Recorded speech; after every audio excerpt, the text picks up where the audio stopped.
Hello, hello. Hi, What up? everyone. Welcome to another edition of Portland Cocktail Week Distance Learning. Today is a not the most fun topic, but I think a very informative topic and something we definitely need to cover. My name is Michael Moberly. Work for Lush Life. I'm here to host today, and today we have Chockie Tom and Sly Augustin today with us. We're going to talk about some very serious subjects. They are experts in rolling with the punches and preparing for the worst. And today we're going to start our two-part series. So this is part one of about dealing with disasters. We're going to talk about things outside of our control that can happen, that can knock us off our feet, because fires and floods and other natural disasters are just kind of part of life now. And we need to, as a group, work together to get through it, share resources. That's the way we get through things. And that's what we think about here at Portland Cocktail Week, is how we can help one another. Four things I need you to do for me. First, like us on Facebook. If you like us on Facebook, then that's when you know when these cool classes happen, including part two of this class. Subscribe to our YouTube channel. So if you missed a class or you want to know more about a class that we did, if you go to our YouTube channel, everything lives there. You can ask questions there. You can also be there. We are excited to have all our content living there, and they're all organized in very neat little channels and topics. And then after that, please follow us on Instagram. We put all kinds of stuff out. We got some cool prizes and some fun like gift guide stuff coming out soon. And if you have any questions or comments for these two wonderful presenters, put them in the comments. I'm going to be moderating. I'll ask them as they happen. Do your best to keep it on subject. But if you got other questions about where to get beautiful earrings, I'm sure Chockie can help us with that too.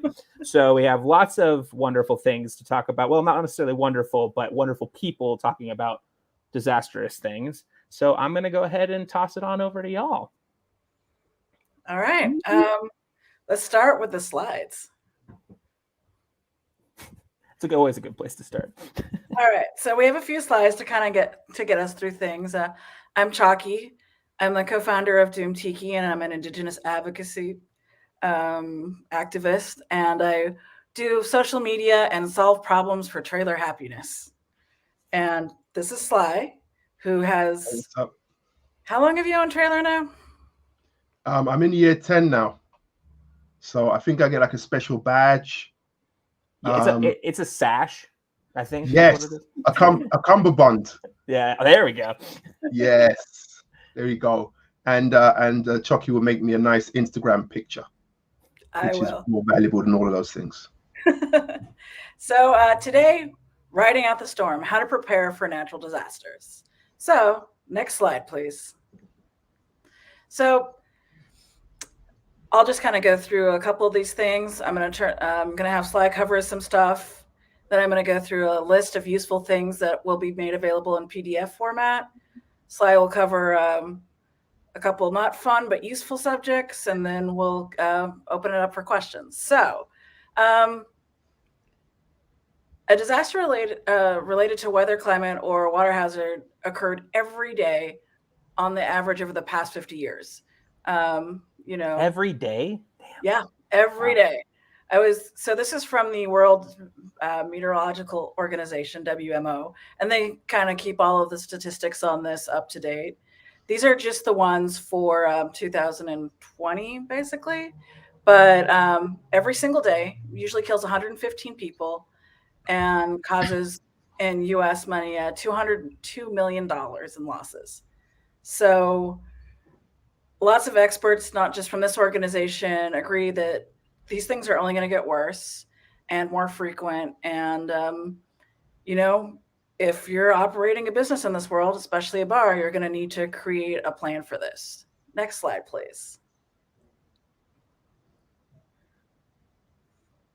So 2020, aside from all the other things that were going on, it was a standout year for the worst possible reasons, including natural disasters. So we surpassed 2005's record for tropical storms. There were 30. There were also wildfires, very different. Very different. And the U.S. alone had 16 natural disasters by September, with at least $1 billion in that was just the expense of it, which is a lot. And like I said, in 2021, there's been a lot of rough things in the U.S. And then over here where we are in London, You know, and if you've been paying attention, that just seems to be more frequent on top of like COVID related and your usual health related GoFundMe's. There's just as many like bars dealing with climate issues and disaster relief. So next slide, please. So I'm going to turn this over to Sly, and he's going to tell you about our firsthand experience with this. Yes. So, oh wow, it's all coming back. It never left. So obviously we as a bar and we as an industry navigated through, you know, the same problems as everybody else, to varying degrees, lockdowns, restrictions, distancing, sanitization, you know, just kind of nonsensical policies from governments and whatnot. And I was quite happy with the way that we managed to kind of go through it. During the first lockdown, we refurbished the bar completely. So I figured if we couldn't be open, it was a good time to fix things that had been annoying for the longest time. And so as soon as we were allowed to open, we were actually in pretty good shape because we had a bar that looked really nice. We had less customers, but the bar was nicer, so they stayed longer, and it all kind of balanced itself out. I wouldn't say I was smug, but I definitely felt like, you know what I mean? Like I'd made the right move. Like everything that was happening was really going well. Chockie came over and started helping out with social media and kind of like planning for the next stage. So, you know, one of the things that we were really looking forward to was being able to have sharing drinks again, because obviously during COVID, there's no sharing drinks. But we were like, finally, we'll be able to get our sharers up, and we actually had a pin badge made to commemorate that. So Moves and Shakers made us a pin badge of one of our barbecue flaming zombie sharers, and we were going to release it to commemorate, you know, the return to normality. And then 5 days before lockdown restrictions, and 1 day after England lost the Euros in what you guys call soccer. Yeah, so the day after that, we'd screen the game, England lost, and then the next day, I got a phone call from my bar manager, and he said there's water coming in through the kitchen. And, you know, we're in a basement, so we're not completely, you know, oblivious or new to the concept of water pipes and leaks and stuff like that. But he called back a second time, and he was really nervous at that point. And so I was like, do you need me to come in? Would you have to come into the bar? And he's like, yes, please. And it within the 10, because I live 10 minutes away. So it was raining really heavily, but it took me about 10, 12 minutes to get to the bar. And by the time I got there, it was a river. The bar was pretty much fully submerged. Yeah, it was. So 10 minutes, the whole bar is full. Yeah, done. So literally, so it was like 5 minutes. There's a problem. It's the closest I could imagine to living. This is a gross exaggeration, but you know when you watch the Titanic, yeah, you know when you watch it and you can't conceive of it, but it's like you're hit, and then that's it. Like there's no time to do anything. It's just, well, how do you prepare? I mean, like you can't get sandbags, you can't get any. I mean, like 5 minutes. Like what do you do? Nothing, right? So you go in there. So 15 minutes to half an hour, the place is completely submerged in water. Well, we're probably about 3 feet at that point. Now, you know, the guys instinctively had done many of the things that you absolutely need to do. You know, first case being turn off the power. You know, make sure there's no electricity running through the building. There obviously, in hindsight, are a couple of things I wish I'd done, and I wish I'd instructed people to do in this scenario, which I love to share with you guys, so that in the event that you find yourselves in a similar scenario, the damage is minimal, and not just that immediate damage, but a lot of the damage that occurs in the aftermath, because it's you know, with hindsight, I think I would have probably handled certain things slightly differently. But But what I you do remember, what you can in the moment, you know, like there's no way, you're just reacting. There's no way to plan that. There's no way to you're just jumping in. Exactly. I think, you know, when something like this happens, your first thing is everybody okay? Like, if like nobody died, so everything else is just, it is what it is. I think, you know, the moment that I realized I had no control over the situation, I was kind of at peace. And then it was just, you know, then it just became about the next step and kind of where do we go from here, I guess. Like, how do we keep the team and keep the you know, keep the momentum that we built over, you know, a year, you know, 18 months. That's that survival instinct at that point where you're like, okay, you're dealing with it, and now you're like, okay, I got to take care of the people, I got to take care of the building. Like, it's that going into like the same way you would protect your body in those scenarios. Exactly. And I guess a lot of the so I don't know if we're probably gonna go into like the step-by-step guides, but the two things that I would say that you should do first and foremost is check your insurance policy. Check. I don't mean to laugh, but having insurance, having insurance doesn't mean you're insured, right? Most insurance is just for the sake of checking a box because you legally are obligated to have insurance, but insurance companies don't expect you to ever actually claim it. And you know, they're very good at putting little details into the small print that will at least slow you down and wear you down, you know, in the hope that you'll just kind of get on with stuff yourself. Because unfortunately, they're not there to be helpful at all. Yeah, I mean, people assume that, oh, I have insurance. Like, even like car insurance, like people assume like, oh, I have this. It's there as like a protectant layer, as a comforting blanket, but it's really not that at all. No, and you know, it's a racket. It's an absolute racket, you know, because you have to have it, but it does nothing for you. And you know, it's the process of dealing with insurance was probably more soul destroying than watching my bar float away. You know, because that I could take. It wasn't anything personal. It wasn't like, you know, one of the guys left the taps on. Do you know what I mean? Right. It wasn't an accident. Yeah, it wasn't an accident. You know, although having said that, our water company, you know, Thames Water, were really at fault for the obviously not for the rain, and to a degree not for the flooding, but the flooding would have been significantly less if they had maintained the storm drains. Yeah. So the crazy thing was, you know, the first thing I did as soon as I knew that water was coming into the bar, I got on the phone to a plumber. I got an emergency plumber to come down.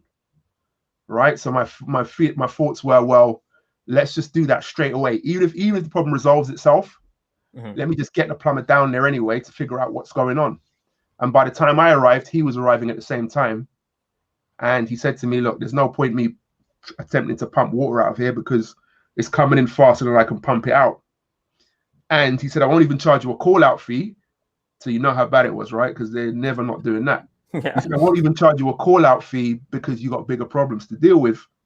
And then he went off. But then he came back with a shovel. I could just see him. He went off to his van and he came back with a shovel. I'm thinking, what's he doing with that? And he just went into the storm drains and he just started like agitating them and moving stuff away from them. And he did it on both sides of the street. And then you just saw the water just literally drain away, you know? And if we had that, you know, if Thames Water had maintained it, which they have now, because it's rained a lot since. We've had really like significant rain and everywhere is dry. There's not even a hint of any issue because they've done what they were supposed to do. So, you know, like you say, disaster is coming, natural, man-made, you know, it's definitely coming. And for me, I think I'm always prepared for some level of disaster, or I'm always aware that I don't have complete control, you know, and I think that will at least keep you calm. Yeah.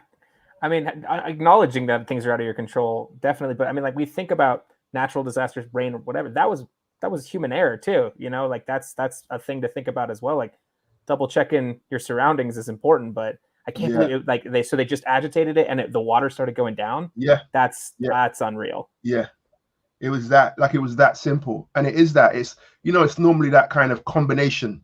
It's always that perfect storm, for want of a better, you know, phrase. But it normally is. It's going to be those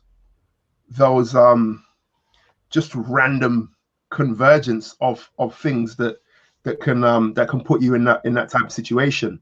But you know, the hospitality industry is absolutely amazing, and the community is amazing. And you know, it's the community that made my experience a lot less painful. That's awesome. So, Sly, I was going to ask you, what would be the top 3 things to do in the first 24 hours immediately after a disaster, in your opinion, knowing what you know now? Right. So, first 3 things to do after a disaster: really think about what is valuable to you, and know that and understand that, because you're inclined to kind of think of things like stock, you know, like, oh no, the bottle of Dom P or the champagne or the whatever it is, right? Like stuff that, you know, you're used to, you give that stuff value. But in the grand scheme of things, it's actually probably the least valuable stuff in the bar, you know, because it's the stuff that is most probably going to be covered by insurance if you have it, without too much fuss, because it has a value. Not only that, but you've got invoice for it. You know, you can actually show a receipt that says this. But it's the other things, it's the little things, it's the stuff, it's the pictures, you know what I mean? It's the trinkets, it's the stuff that I only really thought about when I went back the next day, and I was like, oh shit, that was under the chair that was floating, you know? And then it's like, there was so many things that I just didn't anticipate would ever be in any kind of danger, and so I didn't really think about them. So I'd say first and foremost, really have an idea of what is valuable to you in the bar, and have a plan to save it. If it's that, you know, I mean, in all honesty, you shouldn't really keep anything priceless in your bar. You should be prepared that it can all go at any moment, you know? So I'd say that as well. In hindsight, just keep it. Yeah, just make sure that nothing of any significant value, you know, personal value is in there. I would say, try and keep things off the floor. You know, I mean, this is very specific. This is obviously very specific to flooding. And it, you know, if your bar burns down, it's not going to make a difference. But you know, but yeah, it's true. But you know, I guess try and structure your bar in a way that things aren't all over the gaff, I guess, if that makes sense. You know, like, I guess the way that I would, and the way that the bar is now, is you do have the stuff that has the most value is centralized, and it's located in one place. So what that means is, in that first 5 minutes of the flood happening, you could just focus your attention on that one place, on securing and making sure that stuff is fine, knowing that the stuff surrounding it isn't quite as valuable. Whereas, you know, in our bar, everything was everywhere. There's multiple points of stuff everywhere. My office had great rum. The back bar had great rum. The stockroom had great rum. There was a couple of bottles in the kitchen. Do you know what I mean? Like, it was just all over the gaff. It was all over the gaff. So it was just like unnecessary losses. But yeah, those are the main things, I think. But I think that also brings it brings up a good point, which is like know your surroundings. Like your bar's underground, flooding is more likely than say fire. So be prepared for that instance versus, I mean, God forbid a fire happens, but I mean like like understanding your surroundings in that way. And like you said, like you're elevating it. I think that helps, like, because you know what's around you and what could potentially happen. And I think a good way to protect your business is to think about minimizing damage, because you cannot fully protect yourself from it, but you can definitely minimize it. So there are certain things that I will now implement in the bar, to do with the plumbing, non-return valves, pumps. There are certain things, that I will implement that would have given me an extra 20 minutes. Right. Which is a lot of time. Yeah, which is enough. And that's really the kind of things that you look at. So you look at how do you protect your bar from floods? How do you protect it from fire? It's that important. It's like people don't really think about fire doors and their significance. You know what I mean? But they are very important, and they will buy you. They literally have a time. So fire doors literally have an amount of time that they are rated for to keep fire on the other side. Do you know what I mean? So making sure that all of your most vulnerable areas are protected. Pay the money, get in a specialist, get in a fire specialist, have them assess your bar. Whether you need it or not, get it done. So like I said, check your policy. Refer to experts, right? Refer to experts in terms of both plumbing, ventilation, and fire safety. Like get it done. Don't wait until the problem happens. Get it done and make sure that your venue is overprotected against any such issue. Because even if you have the right insurance, it's still going to be a journey that you don't want to take. It's still going to be a long, arduous slog of listing every item you bought for the last 10 years. Well, and so many people think about, especially insurance or fire doors, like you're saying, kind of after the fact, right? Where it's like you build out, you have this dream bar, you have this thing you put together, and then you're like, oh, damn, I have to put a fire door there? Great. And it's like, well, no, that's for a reason that it exists there. And we forget that until you need it, until it's absolutely necessary. But those things, like, I mean, I know that code enforcement and things like that are a pain, but at the same time, especially building code stuff is there to protect the building. Yes, absolutely. And it is it's definitely something that I'm very aware of. I mean, I've always been reasonably proactive. I don't know, like I always think about imminent dangers and try and get ahead of them. But yeah, if it would make me feel incredibly useful if my disaster stops another disaster. Do you know what I mean? Like that would give it actual value. If somebody sorted their insurance out, if just one person watching this goes and checks their policy and realizes, hang on a minute, that's not enough cover. That's not enough business interruption cover. It's not enough to have it. Make sure you check the actual value of it and make sure that it aligns and it matches your policy. Because one of the things that I was told recently was that my business interruption wasn't high enough and I should have asked for more, which was astounding to me because I always ask for more. That's my default. You know what I mean? That's my default setting. There's never going to be a conversation where an insurer is going to go to me, how much money does your bar make? And I'm going to downplay it. Ooh. Nope. What happened there? Could you hear me? No, yeah. Just lost the crow was alive. Oh, there we are. It's a crow. All right. Okay. I can tell you that the one thing I'm going to take away from this conversation, at least, is I'm about to go check my storm drains, like right away. Yeah. Mm-hmm. Seriously, it's always that stupid thing. You ever watch Air Crash Investigation? Yeah. It's the one random thing. Yeah, it's like the guy left a sticker on. Yeah, like it's just some dumb shit like that. That will be the end. You think it's going to be dramatic, and it can be something really stupid, and normally is something so stupid that is the end of your business. So yeah, check them. I put together and researched some useful things that you can do going forward on how to be prepared. So I'm going to go through some of these, and like I said, we'll make it available as a PDF. So these are some basics and some starting off points, and they do vary region by region because I grew up in Los Angeles, and if you're in California or any place that deals with earthquakes, that's something they really drill into you, and you spend lots of time outside during earthquake drills in the heat.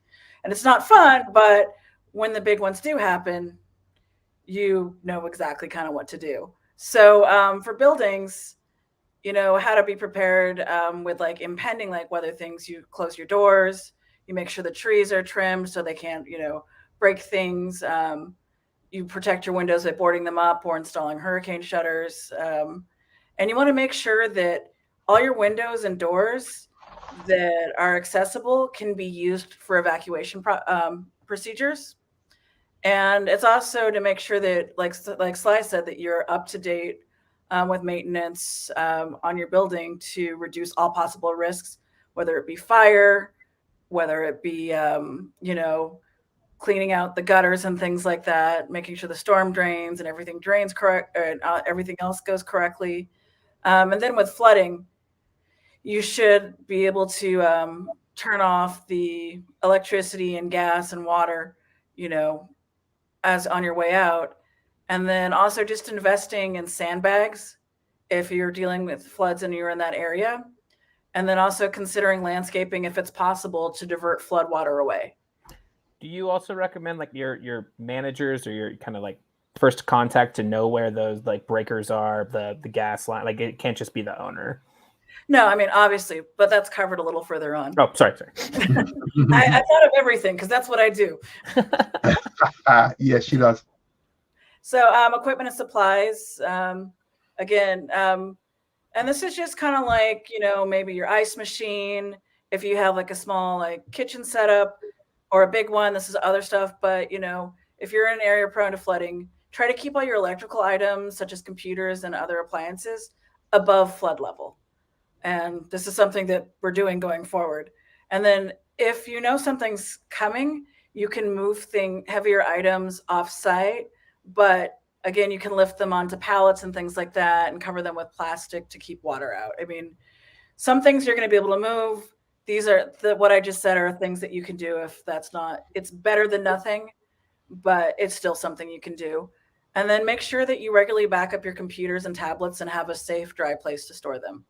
And one of the bars that I worked at in New York was completely flooded during Hurricane Sandy, and they had a safe that they would put all the tablets and the manager laptop in every single night, just in case it ever happened again. It hasn't, knock on wood, but you know, that's something that really stayed with me. And make sure that if you have time to prepare, you disconnect everything from outlets because you never know if power will get turned on again.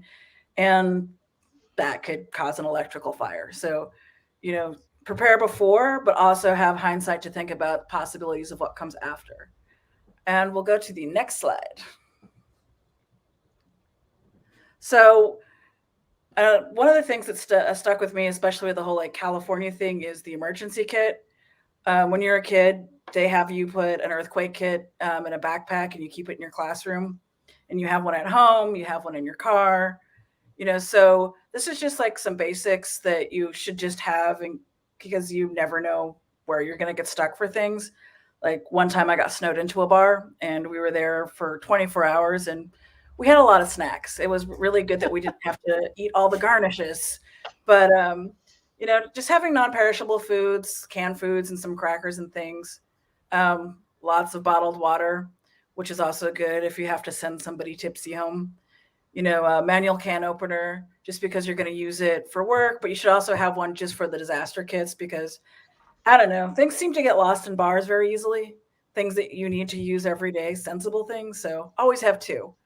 First aid kit, you should have several. I mean, you're required to by most cities to have them, but you should have a separate one for your emergency kit. cash available in case you have to buy things, small radio, and then also there are hand crank cell phone chargers. There's those little tiny ones that you can buy that'll give you an instant charge and then they're dead. But these are good things to stock up on. Period products, just because everyone should be taken care of, and they do have first aid applications. Dust masks, we all know how important masks are, whistles for help, extra garbage bags, hand sanitizer, and then tools to turn off utilities. And not all of these things are super expensive, but it's just a good idea to invest in these. And then as far as staff goes, your people and the people that are in your establishment are your top priority, because buildings are replaceable, booze is replaceable, people aren't. And you should have a plan in place for where and how to take shelter if you have to. Like if you're in a tornado area or a hurricane area, there's, you should know what those are. Same thing for earthquakes. And if there's flooding or fires, obviously, evacuation plans are fundamental. And you should train your whole staff on what to do if there's an emergency. You should have an evacuation plan. You should practice it. And everybody should know where the emergency supplies are. And then also, just in case, like if for bigger disasters, like where things are shut down, knowing where flood zones are, where shelters are, and where emergency equipment can be picked up in case, you're dealing with a citywide thing. It's just really good to know for your staff. And if you're a bar, you're part of the community. So having that information for your customer base and your regulars and just your friends at the bar is really helpful. And then also just checking in on your team, because, like all of our friends and team members that were there during the flood, some of them weren't all right for a while. So just checking in on them throughout this whole process is really good, because you want to take care of your people. And again, I'm going to reemphasize having lots of bottled water. And next one, please.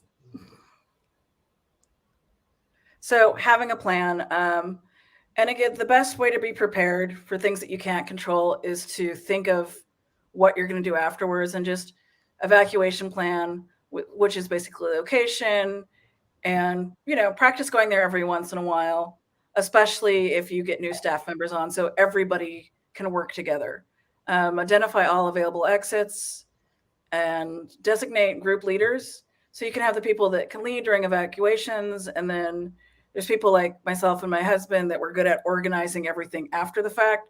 So really finding the strengths in your team members and identifying that and assigning them roles. So, you don't want to give your anxious person control of this, but they might be really good at organizing cleanup. So, just kind of figuring out how everybody can work together is a good part of that plan. And also just having a go bag for the manager on duty, just like a smaller little thing with like equipment, some tools, if you can't get to the big one, is just smart. And just for paperwork, have copies of all your important documents, contracts, insurance policies, and anything that's legally important. Invest in a disaster-proof container, something fireproof, something waterproof, something theft-proof, and then make sure you have a list with contact information for all employees, as well as major utility companies, because you're going to have to call them after the disaster. And then, as Sly said, reviewing your insurance policies, looking into adding more types as, our environment kind of changes around us. And these are all starting points, and there's always more. And this is a good place to start, but you should really just kind of look into what happens where you're at and adjust accordingly. Yeah, I think that, this list, like everything's different for each individual, but it's that idea of thinking ahead of time. As people in this industry, our job is to anticipate need and be on top of that, and when it comes to our guests, we also have to anticipate some of those less fun things to think about. And I think that's the general idea here, is how can you do your best to anticipate what your environment may give you, and whether it be cleaning out storm drains, or like, for instance, I'm in Reno, Nevada, and we had 15 days of smoke, like where people just couldn't be outside. Like it was that toxic. Like people just couldn't sit outside. We were the most toxic environment in the world at that time. and bars had to, I mean, it was like, do we have people go to work? Do we have filtration systems in place? Do we have these things? And now everyone's putting them in, and it's that adapting and moving forward that is the key, and not getting stuck in that panic mode, but just moving forward, I think, is what you guys have talked about so much. Is just, if you're ahead of it, you can move forward. Yeah. And I think also, Sly, you're good at this, but I really want to go back to finding out which members of your staff has which strengths, and assigning people those tasks by what they can do, because everybody has something that they bring to the table. And while Sly might be good at X, Y, and Z, I might be good at that, and Joe might be good at that, or Ben might be good at that, and just knowing that there's somebody to be dependable kind of makes people less stressed out. And like sometimes I might think that I know when I deal with panicky and disastery things, sometimes I do X, Y, and Z without actually thinking, and it's nice to actually have someone be like, well, I understand why you're doing that, but that's not actually doing anything. Here's something that will actually help. Just finding those people to kind of remind you of that, I think, is really key too. I also had a question. So what do y'all recommend for just kind of, what's the new maintenance schedule at, like what's the ways to kind of preventative maintenance stuff that y'all are doing right now after the flood? So, as Chockie said, a lot of the stuff is going to be dependent on your specific environment. Although we are starting to get more of the same things around the globe, right? Like floods everywhere. But for us specifically, it really is looking at the weak points. So the drainage system is always going to be a vulnerable spot, because it's that in and out that you don't have full control over. Same thing with the electrics. They're very different, but they're kind of similar, because they are this kind of outsourced thing that comes into your building, and you only have control of it once it enters. You know what I mean? So if you have surges or cuts, that's the stuff you can't control. So kind of having that stuff. So one of the things I had as well at the bar, so I'd put this contingency in place. Unfortunately, it's now drowned, but I had a backup power APC. So all of my security cameras and that whole system, it runs on an independent power source. So in the event of some kind of crash or some incident, you still have not an awful lot of time, but you still give yourself about half an hour, of runtime. So it's things like what else would I put in there? I think one of the things that I would have done in hindsight is, when you do return, so if you return to your property after a disaster, one of the key things to do, I'd say do this before most other things, empty the fridges and the freezers. Empty them. And the garnish tray. For the love of God. Yeah. Get everything out of there. I mean, I tell people to do that after a 3-day weekend. I can't imagine. Yeah, because you do not, because in my situation, it was kind of strange, because I had I still have an insurance adjuster. I don't know somebody who's representing me to the insurance company, and they advise you not to touch anything, because a loss adjuster has to come and they have to assess the damage. They have to see the damage, and they have to turn around to you and go, yes, I believe you had a flood, right? And that usually is going to take a minimum of like 2 to 3 weeks. That's going to take, right? So, in hindsight, the value of that piece of food or that juice, forget about it. Don't worry about it. Just throw it away. Just get it all out, and it's going to be difficult. It was kind of one of the smaller things that I was thinking about in my head, I don't know, like just whatever bits of nonsense are in the fridge. But my God, does it come back with a vengeance? Yeah. Its own special kind of ghost. Oh my goodness, yeah, that was horrific. So yeah, so just you know, if you do even having insurance, you know, it's have it, but don't rely on it. You know, have it there, don't rely on it. Try and make yourself as self-sufficient as possible. Try and make it so that, you know, put some money aside. I know it's easier said than done, but try and have at least enough. Listen, either have enough cash or enough goodwill. You know what I mean? So be nice to people. So either be really nice to people so that in the event of a disaster, you know you've got a team of people that will come and have your back, or have enough cash to pay people to come and help you. But definitely think about how you're going to deal with the crisis immediately afterwards. You know, regardless of insurance policies and all of that stuff. How are you going to do that? The other thing, which was really kind of the main focus for me during that period, was how do you keep a bar team together? And at that point, I had the biggest bar team I'd ever had in the 9 years plus that I'd owned Trailer. How do you keep a team together with no bar? You know, that's the really difficult thing to do.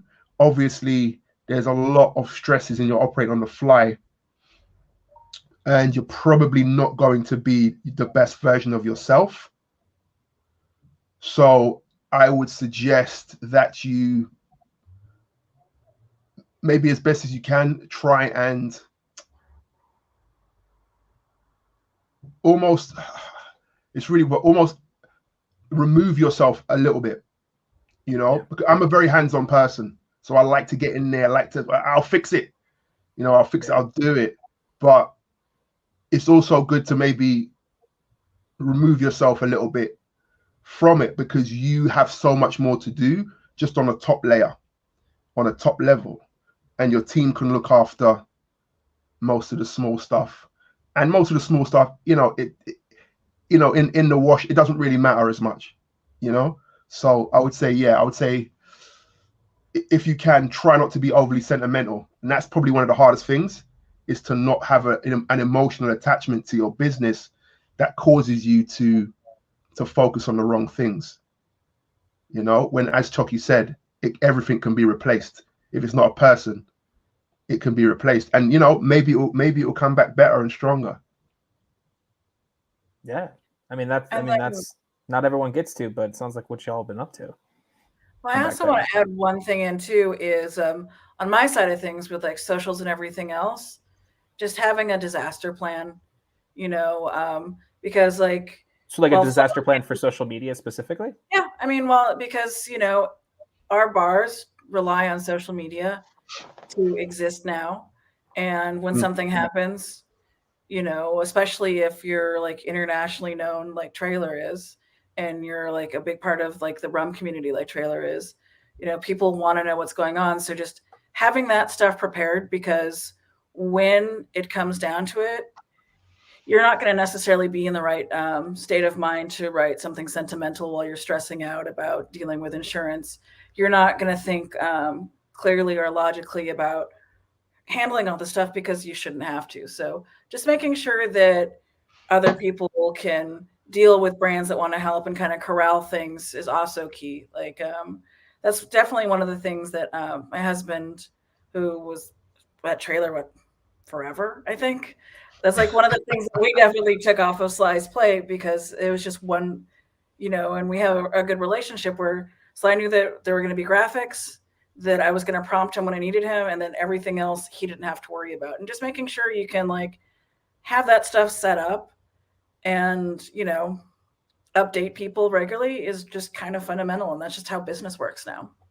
And yeah. I mean, you're both talking about trusting your team, right? Like micromanaging to some degree, but also like trusting the people to do their job, and allowing to kind of not take all that burden on yourself, and know that you have that team. And, you know, I think we build teams, you know, for specific skill sets in this industry, whether it be, well, that person can handle a crowd of, you know, 100 people or whatever. They also have other skills, and identifying that, I think is great.